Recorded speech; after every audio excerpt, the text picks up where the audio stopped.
No Saber Direito desta semana, o curso é sobre direito ambiental. Conheça o conceito, fundamento constitucional e os princípios do direito ambiental. Quem comete atos ilícitos e crimes pode responder penal e administrativamente. As aulas são com a professora Paula Fernanda.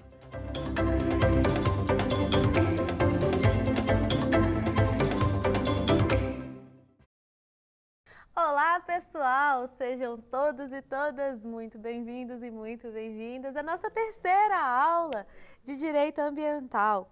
Vamos falar um pouquinho da nossa trajetória até agora. Bom, na nossa primeira aula, nós estruturamos o conceito e a natureza jurídica do meio ambiente. Bom, trouxemos que o objeto do direito ambiental é o direito ao meio ambiente ecologicamente equilibrado.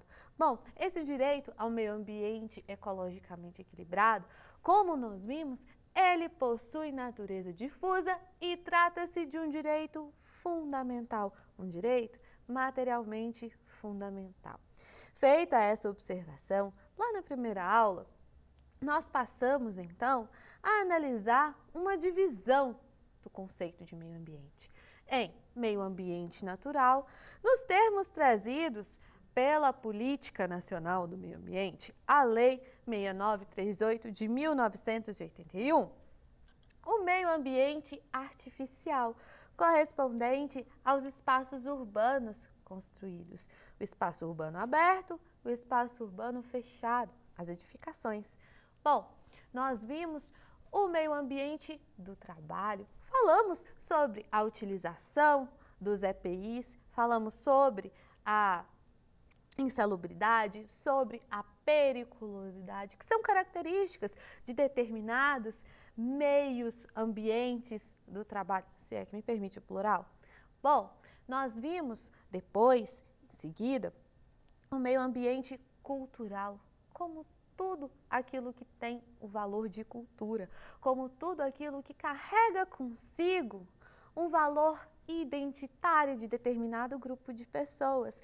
Nós vimos que o meio ambiente cultural, ele protege justamente esses bens de cultura. E dentro do meio ambiente cultural, nós vimos diversas polêmicas, né? Polêmicas presentes na jurisprudência do Supremo, polêmicas tão noticiadas, falamos de práticas como vaquejada e farra do boi, falamos da proteção das religiões de matriz africana, considerando a licitude, considerando a constitucionalidade da lei que autoriza o abate sacrificial de animais nas religiões de matriz africana, por seus fundamentos inúmeros, inclusive o senso de pertencimento.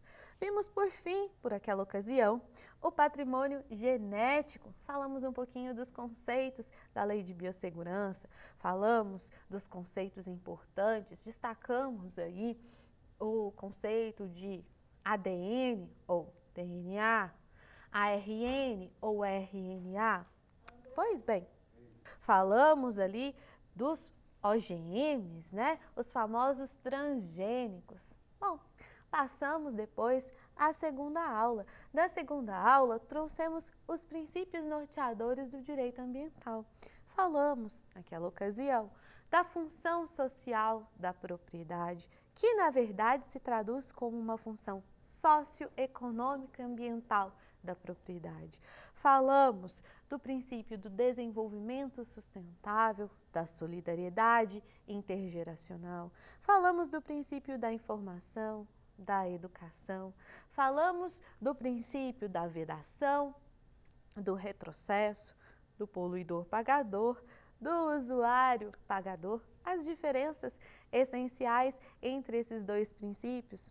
Falamos também dos princípios da prevenção e da precaução e fizemos ali um paralelo sobre os dois. Enfim, falamos da cooperação internacional e da ubiquidade, característica do bem ambiental. Hoje, nós começamos a falar sobre a responsabilidade ambiental. Então, meu nome é Paula Fernanda, Sejam bem-vindos a mais um capítulo da nossa jornada, a mais uma aula de Direito Ambiental. Estamos na nossa terceira aula e o tema é Responsabilidade Administrativa Ambiental e Responsabilidade Penal Ambiental. Vamos lá?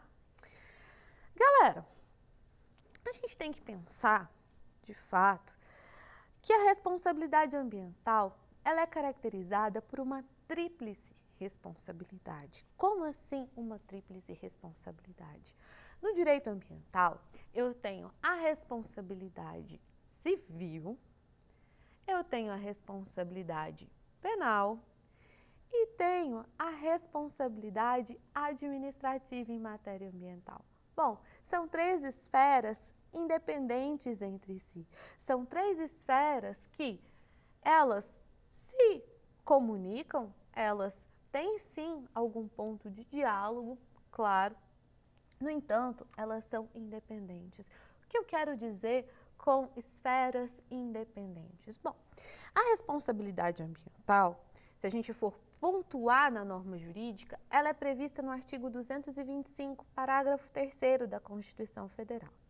O artigo 225, parágrafo 3º da Constituição Federal, ele me traz essa previsão de tríplice responsabilidade, ele me traz essa previsão de responsabilidade penal por crimes ambientais, de responsabilidade administrativa por infrações ambientais e de responsabilidade civil. Bom, a responsabilidade civil ela é um pouco diferenciada da responsabilidade penal e das infrações administrativas. A responsabilidade civil ela é uma responsabilidade caracterizada por ser objetiva.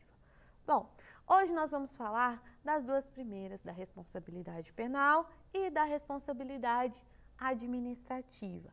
Bom, a começar é o seguinte, essas três esferas de responsabilidade, elas, em regra, são independentes entre si.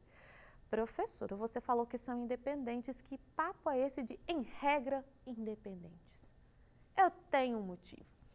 Pessoal, quando a gente fala da independência na tríplice responsabilidade ambiental, a gente tem que pensar que uma punição na esfera penal não necessariamente causa uma punição administrativa. Uma punição na esfera administrativa não necessariamente pode impossibilitar uma absolvição criminal. Uma punição na esfera civil, uma responsabilidade civil, não necessariamente vai vincular a esfera administrativa e a esfera penal. Então, eu posso ser punido nos três, posso ser punido em um só. Eu posso ser punido nos três ângulos na responsabilidade civil, então eu posso ser civilmente responsabilizado e, consequentemente, ser condenado a pagar determinado valor a título de compensação pecuniária e mesmo a uma obrigação de fazer, ou mesmo ainda as duas coisas em conjunto. Eu posso responder por infração administrativa e posso responder por crime ambiental. Não caracteriza bis in idem eu responder em uma esfera, em outra. O que não pode ocorrer é, por exemplo, dois órgãos executores atribuírem a mim a responsabilidade pelo mesmo fato, por exemplo, na esfera administrativa.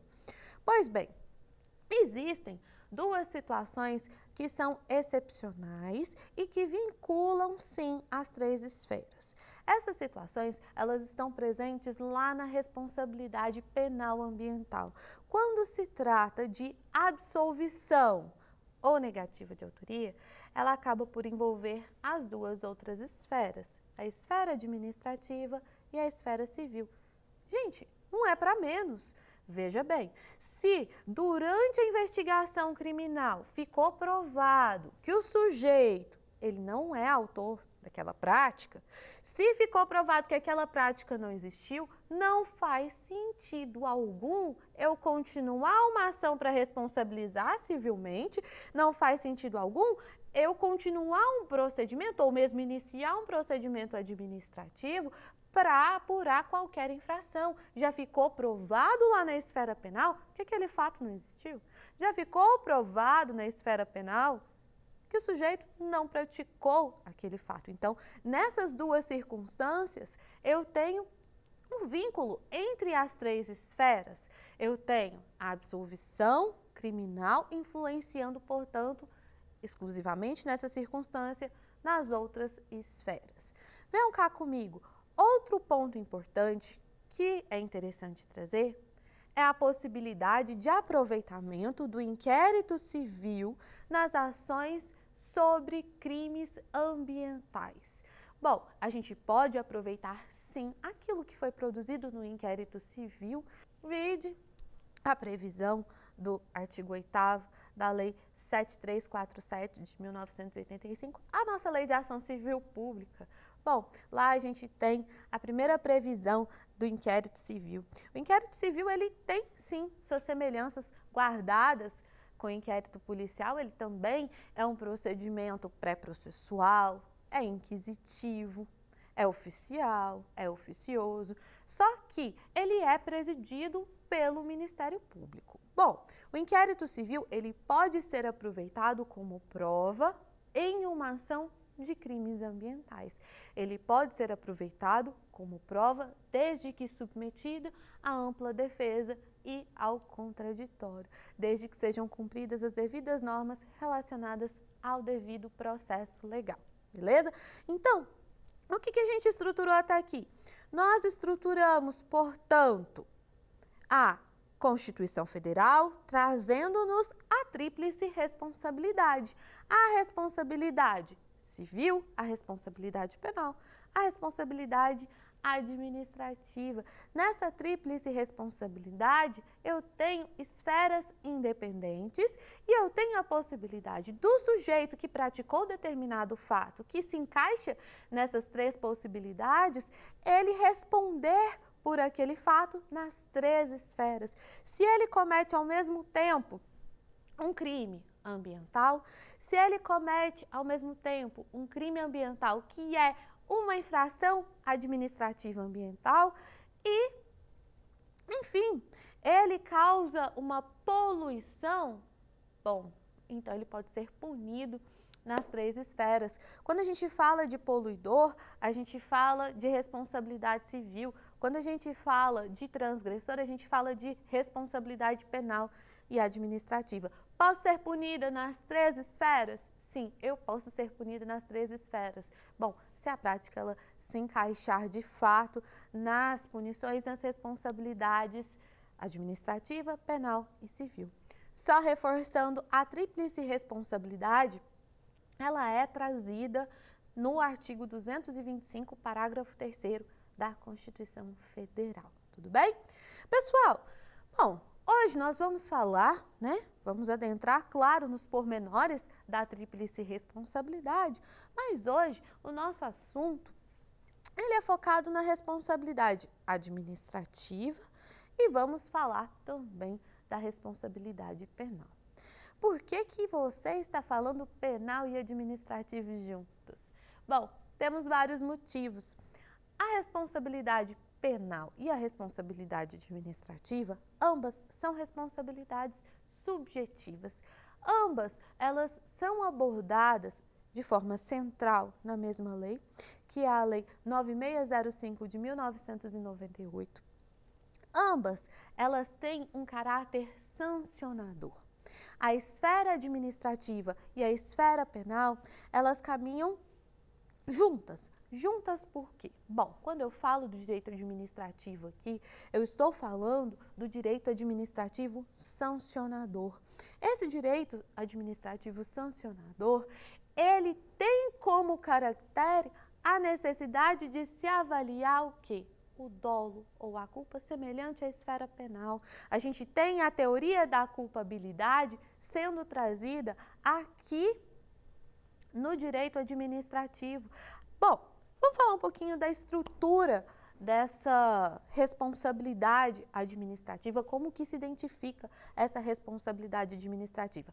A primeira informação, a responsabilidade administrativa é subjetiva. Avalia-se o dolo, avalia-se a culpa. Vamos guardar essa informação? Sabe por quê? Quando nós falarmos da responsabilidade civil, a gente vai perceber uma coisinha. A gente vai perceber que ela se caracteriza de uma forma diferente. A responsabilidade civil, ela é objetiva. Guarde então a informação de que a responsabilidade administrativa, ela é subjetiva, depende de dolo ou culpa. É uma responsabilidade subjetiva que é pautada no exercício do poder de polícia. O exercício do poder de polícia, ele é uma das formas que o poder público tem de restringir, de limitar, de frenar alguns direitos, alguns benefícios do particular para atender ao interesse público. Aqui eu tenho para atender à proteção ambiental. Afinal de contas, estamos falando de responsabilidade administrativa ambiental. O poder de polícia, bom, a título de curiosidade, ele é conceituado lá no Código Tributário Nacional, lá no artigo 78. Ele tem algumas características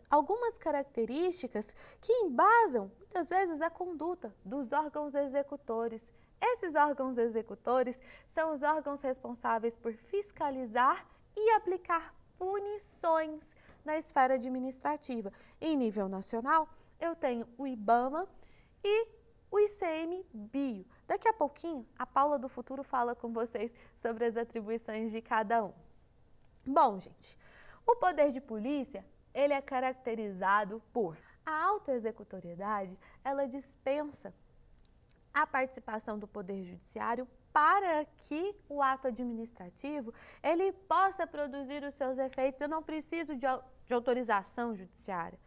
O ato administrativo do Poder de Polícia, ele já é autoexecutável. Ele, por si só, ele já produz os seus efeitos necessários. A segunda característica é a coercibilidade. Eu posso inibir condutas, eu posso determinar condutas com base no exercício do poder de polícia. E a terceira característica é a discricionariedade. Com base no exercício do poder de polícia, as autoridades administrativas, elas aplicam determinadas sanções ambientais, desde que se encaixem ali nas condutas previstas. Bom, as infrações administrativas, elas estão previstas, conforme eu falei com vocês, elas estão previstas na Lei 9605 de 98. A Lei 9605 de 98 é um grande marco de proteção ambiental. É um grande marco de proteção ambiental porque ela trouxe esse viés sancionador à proteção do meio ambiente. Ele trouxe esse viés sancionador à proteção ambiental, reforçando aquilo que a Constituição já trazia. Não sei se vocês se lembram. Bom, quando a gente falava lá dos exemplos do meio ambiente cultural, falávamos da farra do boi.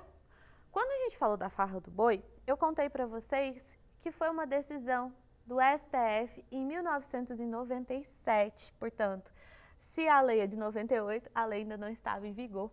Foi uma decisão do STF em 1997. Bom, naquela época, não havia ainda a Lei de Crimes Ambientais. A Lei de Crimes Ambientais, lá no artigo 32, nos trouxe, por exemplo, os maus-tratos contra os animais. Bom, a Lei 9605 é um grande marco inovador, é uma grande inovação no sentido de trazer sanções àqueles que praticam violações à fauna, à flora, aos crimes de poluição, às questões com relação à violação da administração ambiental. A Lei 9605, ela tem o seu viés dentro do direito administrativo sancionador, mas também tem o seu viés, claro, ela é conhecida pela Lei de Crimes Ambientais, ela tem o seu viés criminal, tá bom? Então, a gente tem as infrações administrativas definidas, eu vou chamar diferente, na Lei de Crimes e Infrações Administrativas Ambientais, a Lei 9605 de 98. Bom, a gente tem uma pequena parcela ali da legislação dedicada às infrações administrativas. Se nós formos olhar a organização da lei, a gente consegue perceber que, de fato, os crimes ambientais, eles ocupam um espaço um pouco maior, mas as infrações administrativas ambientais são trazidas ali de forma considerável também. A gente tem duas normas essenciais para pensarmos as infrações administrativas.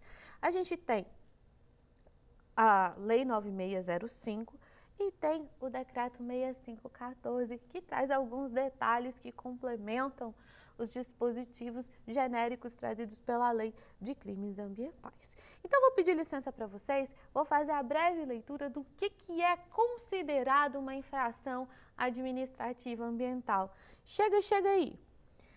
Considera-se infração administrativa ambiental toda ação ou omissão que viole as regras jurídicas de uso, gozo, promoção, proteção e recuperação do meio ambiente. Então, aqui eu tenho, de fato, uma norma que me traz uma abordagem mais genérica. Em seguida, eu tenho algumas infrações ambientais, tanto na própria Lei de Crimes Ambientais, como com as previsões trazidas ali no Decreto 6514. Quais são as autoridades competentes para aplicar as sanções ambientais? Quais são as autoridades competentes que se tem para que se aplique devidamente essas punições dentro da perspectiva do direito administrativo sancionador na esfera ambiental? Bom, nós temos o CISNAMA. Falando rapidinho do CISNAMA, o CISNAMA ele é organizado dentro da Política Nacional do Meio Ambiente, uma lei que nós já falamos bastante, é a Lei 6938 de 81. Ele é organizado como tendo um órgão superior, o órgão consultivo e deliberativo, sendo o órgão superior o Conselho de Governo, o órgão consultivo e deliberativo, o CONAMA, que tem também sua função normativa, o órgão central, que é o Ministério do Meio Ambiente, os órgãos executores, é aí que mora a responsabilidade administrativa, os órgãos executores, o IBAMA e o ICMBio.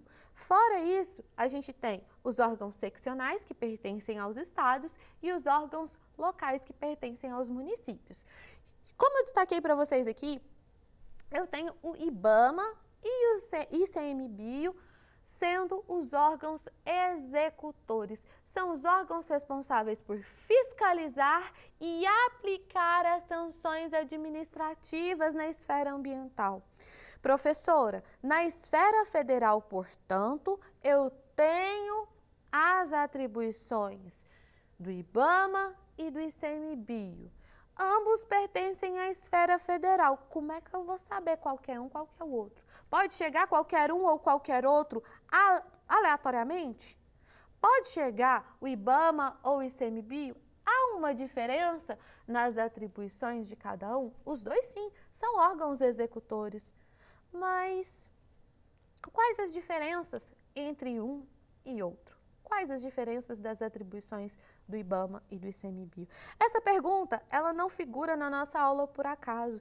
Essa pergunta, ela foi suscitada, ela inclusive foi o questionamento de uma ADI, que questionou a constitucionalidade da Lei 11.516 de 2007. Essa Lei 11.516 de 2007 é a lei que cria o ICMBio. Tá, professora, eu sei que tem os dois. O que o ICMBio faz que o IBAMA não faz? Ou o que o IBAMA faz que o ICMBio não faz? As atribuições do ICMBio, elas se encontram na Lei 11.516 de 2007 e no Sistema Nacional de Unidades de Conservação. O ICMBio, ele é o órgão executor responsável pelas unidades de conservação. A atuação do ICMBio é justamente nessas unidades de conservação no intuito de restringir, no intuito de limitar, no intuito de frenar determinadas atividades potencialmente lesivas ao meio ambiente, no intuito de aplicar punições por eventuais sanções administrativas, conforme nós vimos ali no artigo 70 da Lei 9605, não é mesmo? Pois bem, o IBAMA, ele tem a atuação mais genérica, o ICMBio, ele atua nas unidades de conservação. Então, essa polêmica com relação à criação do ICMBio, ela foi sanada, tá? As atribuições hoje do ICMBio, que outrora foram muito discutidas, as atribuições, elas são muito claras. O ICMBio, ele é responsável por atuar nas unidades de conservação, tanto nas unidades de proteção integral, como nas unidades de uso sustentável. Beleza, esses dois são os chamados órgãos executores. Bom, as sanções administrativas. As sanções administrativas, elas são punições exercidas pelo direito administrativo. Bom, a gente sabe que, por se tratar de uma responsabilidade subjetiva, a responsabilidade administrativa, para que ela seja aplicada, requer a comprovação, seja do dolo, seja da culpa do transgressor. É importante a gente destacar esse tema transgressor, porque na responsabilidade civil, o termo utilizado para a pessoa que fez treta é o termo poluidor. Então, aqui, a gente tem que averiguar a culpa ou o dolo do transgressor, lembrando a culpa como sendo a negligência, a imprudência, a imperícia, tá? Culpa no mesmo sentido que a gente vê lá no direito penal. Pois bem, a violação das regras de promoção, proteção e recuperação do meio ambiente previstas lá no artigo 70. Trata-se, claro, de um tipo essencialmente aberto, trata-se de uma previsão que acaba resultando em inúmeras interpretações, algo que já foi discutido na jurisprudência, algo que já é objeto de discussão da doutrina, mas hoje, de forma relativamente tranquila, a gente tem essa perspectiva de que é essencialmente aberto? Sim, é essencialmente aberto. Há algum problema com relação a isso? Bom, a doutrina e a jurisprudência tendem a dizer que não, apesar de ser um conceito que trata de algo que é sancionador, mas que tem em sua essência ser um conceito aberto. Bom, isso eu estou no artigo 70. No artigo 70, eu tenho essa ideia de infrações administrativas ambientais. Agora, e as sanções administrativas na esfera ambiental? As sanções administrativas na esfera ambiental, elas estão descritas no artigo 72 da Lei 9605 de 98. Bom, eu tenho, dentre outras, a advertência, a multa simples, a multa diária, a apreensão de coisa móvel ou imóvel, eu tenho a destruição, eu tenho a demolição de uma coisa, de uma casa. Pois bem, eu tenho também as penas restritivas de direitos. Essas penas restritivas de direitos, elas estão lá no parágrafo 8º do artigo 72 da Lei 9605. Vou pedir licença para ler. Elas são de importante leitura e de importante análise. Venha aqui comigo. As sanções restritivas de direitos são suspensão de registro, licença ou autorização, cancelamento de registro, licença ou autorização, perda ou restrição de incentivos e benefícios fiscais, perda ou suspensão da participação em linhas de financiamento em estabelecimentos oficiais de crédito, proibição de contratar com a administração pública por um período de até 3 anos.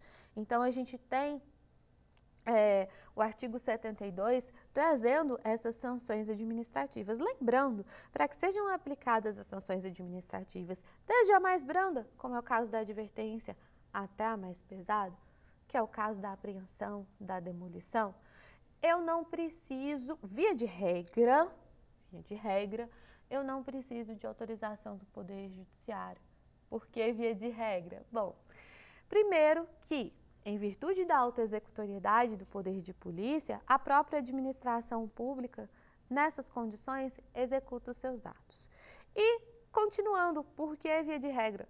Toda vez que um professor de direito fala via de regra, Lá vem exceção. Sim, existem alguns casos que são excepcionais, como, por exemplo, a demolição de casa habitada.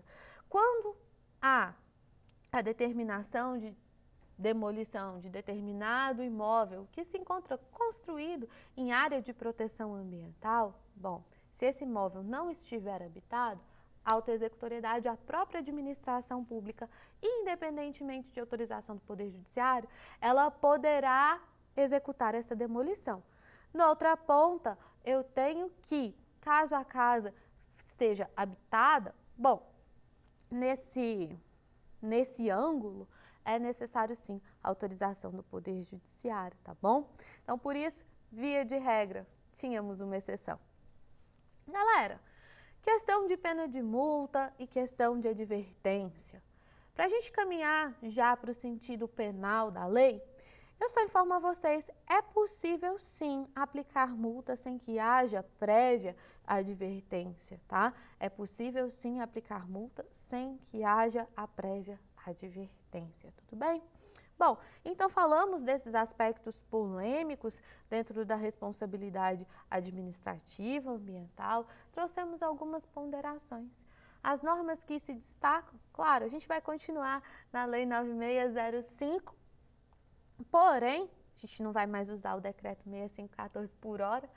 Bom, conforme a gente falou, eu vou entrar em alguns aspectos dentro da Lei 9605 da responsabilidade penal ambiental. Vou falar com vocês sobre os crimes ambientais. Conforme eu havia dito, a Lei 9605, ela se trata de um marco essencial da proteção ambiental. Se nós formos enumerar os marcos de proteção ambiental, isso da década de 80 para cá, a gente tem em 1981 a Política Nacional do Meio Ambiente como sendo um grande marco específico. Dentro do aspecto processual, em 1985, a gente tem a Lei 7347, nossa Lei de Ação Civil Pública. Bom, em 1998, já de forma relativamente tardia, veio a Lei de Crimes Ambientais, tipificando os crimes contra a fauna, contra a flora, os crimes de poluição, os crimes contra a administração ambiental, fora as infrações administrativas, conforme nós vimos. O intuito não é, claro, zerar todos os tipos penais previstos na Lei de Crimes Ambientais, mas destacar alguns um pouco mais discutidos, alguns que merecem uma atenção especial. Pois bem, a Lei de Crimes Ambientais, ela veio como sendo um marco na proteção ambiental por trazer a ideia sancionadora. Bom, beleza, a ideia sancionadora na esfera administrativa e na esfera penal. Sancionador, aqui eu tenho uma ideia daquela pessoa que, de fato, transgrediu a norma, tá? Inclusive, a Política Nacional do Meio Ambiente, ela se refere à pessoa que cometeu o crime ambiental e a pessoa que cometeu uma infração administrativa ambiental como transgressor. Pois bem, meu povo, vem cá, vou destacar algumas particularidades da Lei de Crimes Ambientais. Bom, vocês sabiam que na Lei de Crimes Ambientais eu tenho uma possibilidade excepcional de se punir a pessoa jurídica. Existem também outras circunstâncias, não só na esfera ambiental, que é permitido a penalização criminal da pessoa jurídica. Não só na esfera ambiental, mas nos crimes contra a ordem econômica e nos crimes contra a economia popular, eu tenho essa previsão. Sim, uma pessoa jurídica pode responder nessas três circunstâncias por crimes. Interessante, não é? Bom, então a gente sabe que é possível, né, a responsabilidade da pessoa jurídica pela prática de crimes ambientais. Mas como se dá essa responsabilidade da pessoa jurídica pela prática de crimes ambientais? Bom, ela pode ocorrer em conjunto com a pessoa física que efetivamente praticou aquele crime. Afinal de contas, uma pessoa jurídica é uma ficção jurídica. Ela precisa de uma pessoa física para realmente praticar aquele ato. Pois bem, a gente tem essa primeira visão, não é mesmo, de desconsideração da pessoa jurídica é em conjunto com a pessoa física. Ela pode responder em conjunto com a pessoa física. Eu posso punir tão somente, isso foi uma inovação trazida pela jurisprudência, eu posso punir tão somente a pessoa jurídica. Dispensa-se a punição da pessoa física que atuou efetivamente cometendo aquele crime. O STF ele entendeu nesse sentido. Posso punir a pessoa física e a pessoa jurídica. A pessoa física que efetivamente praticou aquela conduta e a pessoa jurídica que ela está vinculada, na qual ela está vinculada. Pois bem, a gente tem essa possibilidade conjunta e a gente tem a possibilidade de punição tão somente da pessoa jurídica.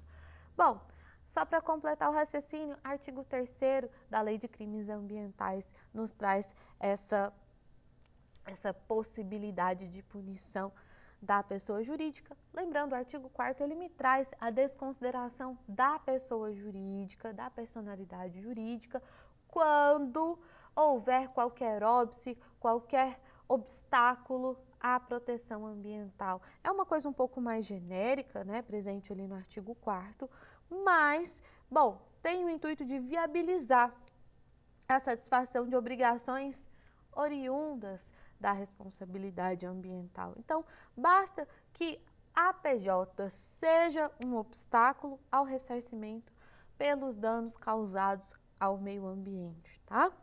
Bom, gente, falamos dessa possibilidade de punição simultânea, falamos da desconsideração da personalidade jurídica. Bom, vamos falar um pouquinho da aplicação da pena. Nos crimes ambientais, eu tenho o artigo 6º me trazendo mais ou menos uma ordem de dosimetria da pena, ou uma ordem até semelhante à que temos no Código de Processo Penal. Quando falamos de dosimetria da pena, a gente pensa em etapas. Vou falar rapidinho com vocês aqui. Bom, primeiro se fixa a pena base. Em seguida, a gente busca as circunstâncias atenuantes e agravantes. No caso dos crimes ambientais, essas circunstâncias atenuantes e agravantes estão dispostas nos artigos 14 e 15 da Lei 9605 de 98, tá? Então, primeiro fixa a pena base ela acompanha o tipo penal. Depois, verifica-se a incidência das atenuantes e das agravantes. Vão lá nos artigos 14 e 15 da Lei de Crimes Ambientais. E depois, eu aplico as causas de aumento e diminuição de pena, que também estão presentes na Lei de Crimes Ambientais. Feitas essas observações, eu trago agora alguns comentários sobre os tipos penais previstos na Lei 9605. Começaremos a abordar alguns crimes contra a fauna. Bom, começamos pelo artigo 29. Peço licença para fazer a breve leitura para que a gente possa apreciar alguns detalhes que merecem ser analisados. Pois bem, no artigo 29 eu tenho matar, perseguir, caçar, apanhar, utilizar espécimes da fauna silvestre, nativos ou em rota migratória sem a devida permissão, licença ou autorização da autoridade competente ou em desacordo com a obtida. A pena é de 6 meses a 1 ano e multa, incorrendo nas mesmas penas quem impede a procriação da fauna sem licença, autorização ou em desacordo com a obtida. Quem modifica, danifica ou destrói ninho, abrigo ou criadouro natural. Ainda, quem vende, expõe à venda, exporta, adquire, guarda, tem em cativeiro, depósito, utiliza, transporta ovos, larvas, espécimes da fauna silvestre, nativa ou em rota migratória, bem como produtos, objetos dela oriundos, provenientes de criadouros não autorizados ou sem a devida permissão, licença ou autorização da autoridade competente.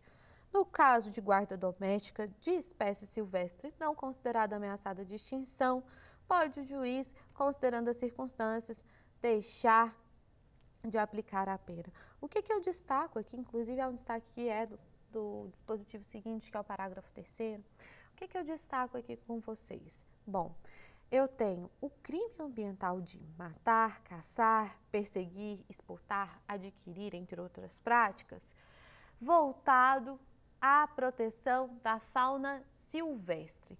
O artigo 29, ele me fala de uma fauna silvestre. Bom, e se eu mato, persigo, caço, enfim, um gato?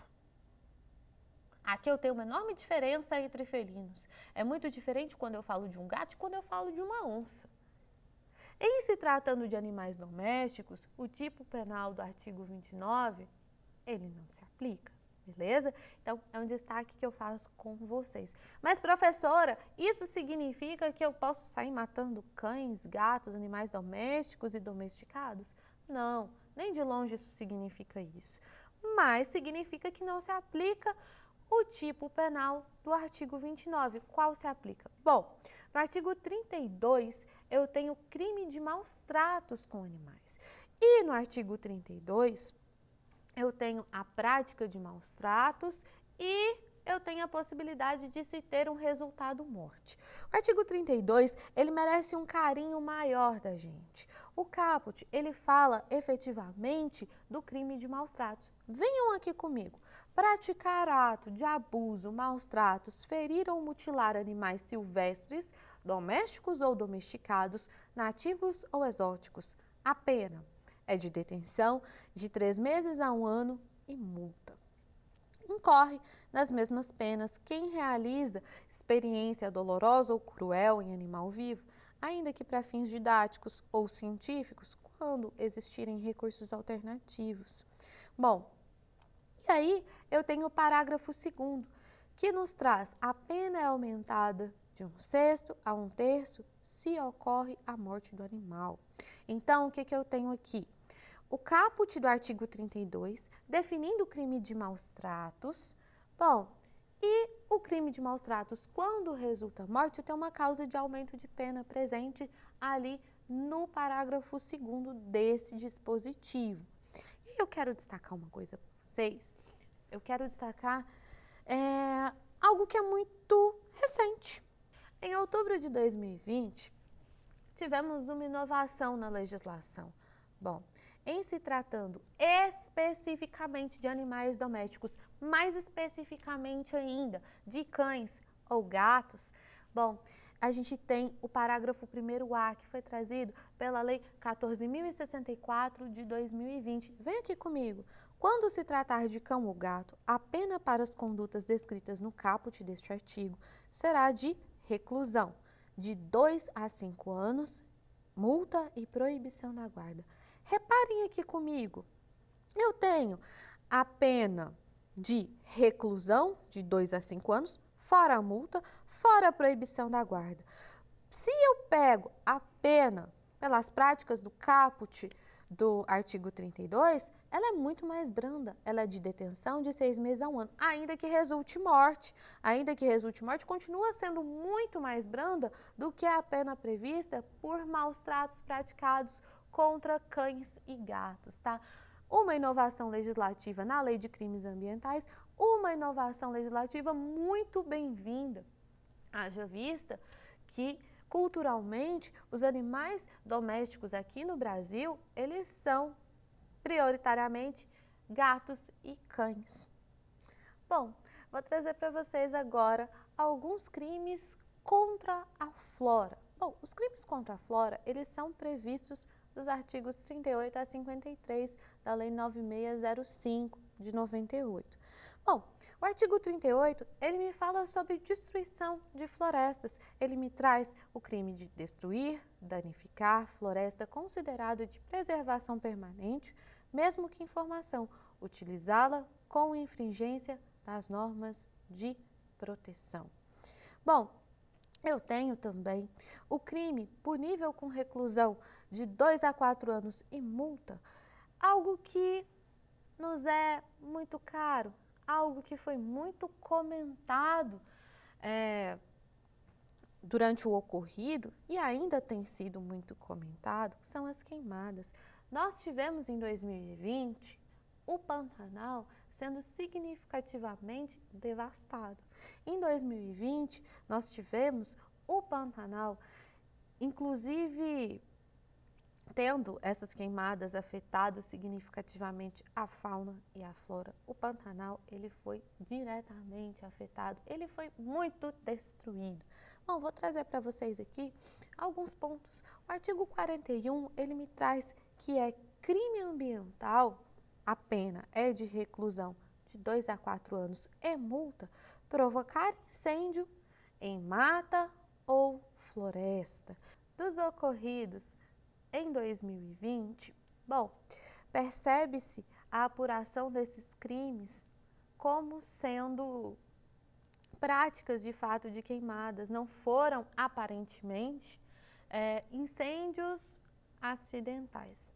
Vamos aguardar o resultado formal, correto?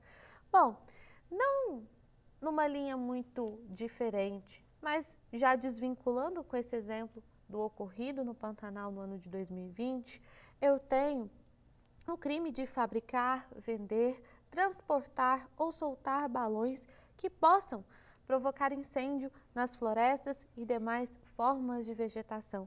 Isso eu tenho previsto no artigo 42 da Lei de Crimes Ambientais. Outro crime que destaco com vocês aqui é o artigo 51, que trata-se do comércio de motosserra. O comércio de motosserra ou uso em floresta. A pena é de detenção de 3 meses a 1 ano e multa, tá? Temos causas de aumento de pena nos crimes contra a flora. Bom, vou pedir licença de novo para fazer a leitura do artigo 53 para vocês. Segundo o artigo 53, os crimes contra a flora e as unidades de conservação terão a pena aumentada de 1/6 a 1/3 se do fato resulta a diminuição das águas naturais, a erosão do solo, a modificação do regime climático, ou se o crime cometido no período de queda de sementes, no período de formação de vegetais, contra espécies raras ou ameaçadas de extinção, ainda que a ameaça ocorra somente no local da infração, em época de seca ou inundação, ou, por fim, durante a noite, domingo ou feriado.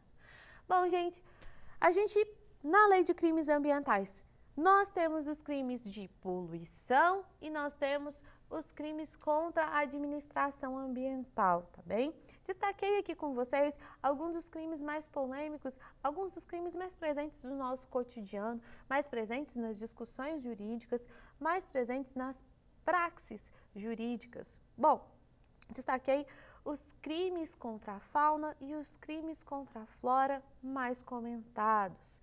Feita essa abordagem sobre a responsabilidade administrativa e a responsabilidade penal, eu convido a vocês para a gente testar os conhecimentos até então adquiridos. Vamos para o nosso quiz?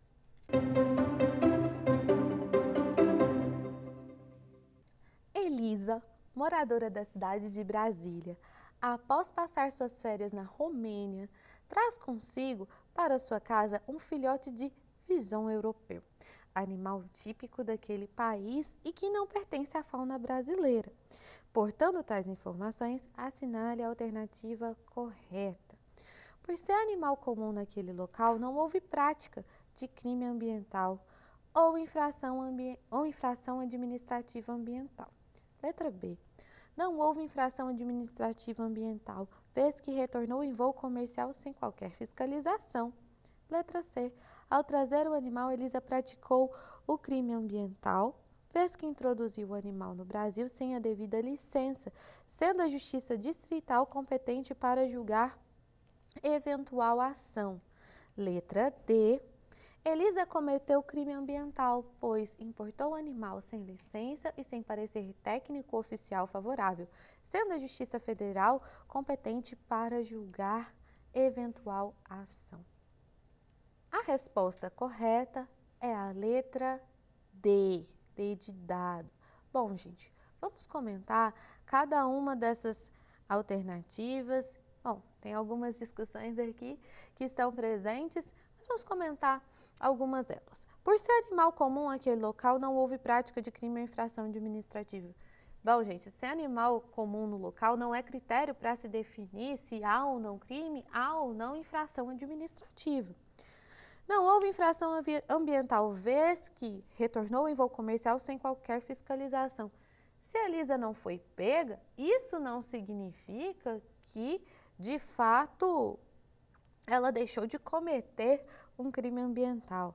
Bom, ao trazer o animal, Elisa praticou o crime ambiental e essa alternativa C, ela nos remete a alguma questão de competência. Como se trata de um delito transnacional, a competência será da Justiça Federal, tá bem? Então, a gente cai para a alternativa D. Elisa cometeu crime ambiental.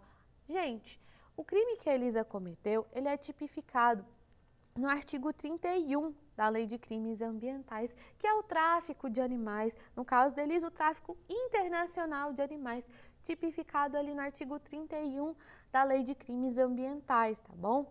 Vamos lá. Elisa cometeu crime ambiental? Sim, artigo 31 da Lei de Crimes Ambientais, pois importou um animal sem licença e sem parecer técnico oficial favorável, sendo a Justiça Federal é um delito transnacional, competente para julgar eventual ação. Reforçando, resposta letra D. Vamos à próxima?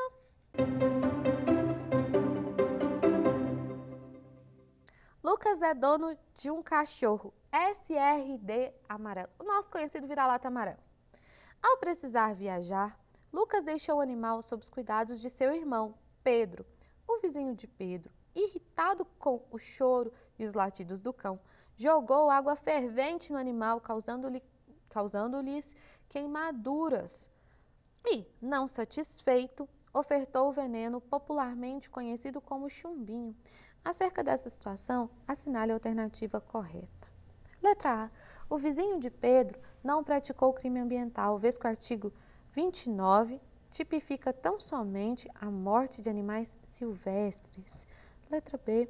O vizinho de Pedro cometeu crime de maus tratos de cães e gatos, previstos no artigo 32, parágrafo 1º-A da Lei 9605 de 98, incidindo também na causa de aumento de pena do parágrafo 2º, pois ocorreu a morte do animal. Letra C. Não houve prática de crime ambiental, pois o cachorro não era do vizinho, sendo que o crime de maus tratos deve ser imputado exclusivamente ao dono, tutor do animal. Letra D. Houve prática de crime de maus tratos, todavia deverá ser imputado o tipo simples, vez que o dolo claramente não foi voltado para a morte do animal. A alternativa correta é a alternativa B. Pessoal, aqui, sem grandes discussões, eu tenho a inovação trazida em 2020, a Lei de Crimes Ambientais. O artigo 32A nos trouxe a previsão de maltratos de cães e gatos, independentemente se a pessoa for o dono. Lá no parágrafo 1º-A do artigo 32, ele não especifica se a pessoa é dona ou não daquele animal, se ela é tutora ou não daquele animal. Ele tipifica o crime de maus tratos voltados a cão e gato, tá? Se for um hamster, não se aplica, beleza? Aqui, ele incidiu também na causa de aumento de pena do parágrafo 2º, também do artigo 32 da mesma lei, ok? Vamos à próxima. É subjetiva a responsabilidade ambiental. Letra A, civil e administrativa. Letra B, penal e administrativa.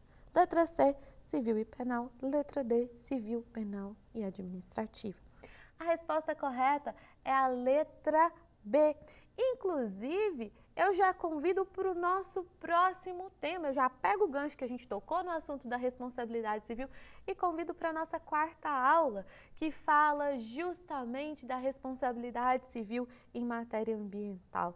Então, bom, gente, é subjetiva a responsabilidade ambiental na esfera penal e na esfera administrativa. Será objetiva a responsabilidade na esfera civil. Com isso, eu aguardo vocês para o nosso próximo encontro, que falaremos sobre responsabilidade civil. Conto com a presença de todos e de todas. Até logo! Quer dar uma sugestão de tema para os cursos do Saber Direito? Então mande um e-mail para a gente, saberdireito@stf.jus.br, ou entre em contato por WhatsApp. O número é esse que aparece na tela. Você também pode acompanhar as aulas pela internet. Acesse tvjustiça.jus.br ou o nosso canal no YouTube, TV Justiça Oficial.